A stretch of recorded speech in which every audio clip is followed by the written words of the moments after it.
మహాలయ పక్షం అంటే ఏమిటి? మహాలయ పక్షం వెనుక ఉన్న కథ కర్ణుడి జీవితానికి ముడిపడి ఉంది. కురుక్షేత్ర యుద్ధంలో కర్ణుడు మరణించిన తరువాత అతని ఆత్మ స్వర్గానికి చేరుకుంది. అక్కడ అతనికి అమితమైన ఆహారం, పానీయాలు లభించాయి. అయితే అతను వాటిని తినడానికి ప్రయత్నించినప్పుడల్లా అవి బంగారంగా మారిపోయాయి. దీంతో కర్ణుడు ఆశ్చర్యపోయి ఇంద్రుడిని అడిగాడు, దేవా, నేను నా జీవితంలో ఎంతోమందికి దానధర్మాలు చేశాను, ఎవరినీ నిరాశపరచలేదు. అయినా ఎందుకిలా జరుగుతోంది అని ప్రశ్నించాడు. అప్పుడు ఇంద్రుడు చిరునవ్వుతో, కర్ణా, నువ్వు దానం చేసింది అంతా బంగారం, వెండి, నగలు, వస్త్రాలు మాత్రమే. కాని అన్నదానం, జలదానం చేయలేదు.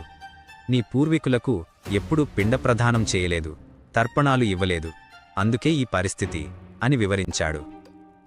కర్ణుడు తాను అన్నదానం ఎందుకు చేయలేదో వివరిస్తూ, నాకు నా పూర్వీకులు ఎవరో తెలియదు, అందువల్ల నేను వారికి తర్పణాలు, పిండప్రదానం చేయలేకపోయాను అని చెప్పాడు. అప్పుడు ఇంద్రుడు దయతో కర్ణుడికి ఒక అవకాశమిచ్చాడు.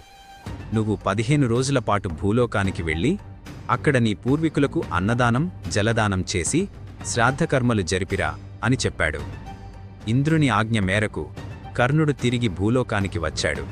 అక్కడ 15 రోజుల పాటు తన పూర్వీకులను స్మరించుకుంటూ వారి పేరుమీద అన్నదానం, జలదానం, శ్రాద్ధకర్మలు చేశాడు. ఈ 15 రోజుల కాలాన్ని మహాలయ పక్షం అని పిలుస్తారు. ఈ కర్మల వల్ల కర్ణుడి పూర్వీకులు సంతృప్తి చెందారు. మహాలయ పక్షం ఎలా జరుపుకుంటారు? తర్పణాలు, శ్రాద్ధకర్మలు. ఈ పక్షంలో తమ పూర్వీకులు మరణించిన తిథి ప్రకారం ఆయా రోజుల్లో తర్పణ, శ్రాద్ధకర్మలు నిర్వహిస్తారు. మహాలయ అమావాస్య. ఒకవేళ ఏ కారణం చేతనైనా తమ పూర్వీకులు మరణించిన తిథి తెలియకపోయినా, ఆ రోజున కర్మలు చేయలేకపోయినా, మహాలయ అమావాస్య రోజున కర్మలు చేయడం వల్ల సంవత్సరం మొత్తం పితృదేవతలకు తర్పణాలు ఇచ్చిన ఫలితం లభిస్తుందని భావిస్తారు. దానధర్మాలు. ఈ పక్షంలో దానధర్మాలు చేయడం చాలా శ్రేష్టమని పండితులు చెబుతారు. ముఖ్యంగా అన్నదానం చేయడం విశేష ఫలితాలను ఇస్తుంది. మొత్తానికి మహాలయ పక్షం అనేది మన పూర్వీకులను స్మరించుకొని వారి పట్ల కృతజ్ఞతను వ్యక్తపరిచే ఒక పవిత్రమైన కాలం. మీరందరూ నా వీడియోలు చూస్తున్నారు కానీ సబ్స్క్రైబ్ చేయడం లేదు. దయచేసి మ్యాంగోస్ ఏఐ తెలుగు సబ్స్క్రైబ్ చేయండి. ఈ వీడియోను లైక్ చేయండి. మీ స్నేహితులు మరియు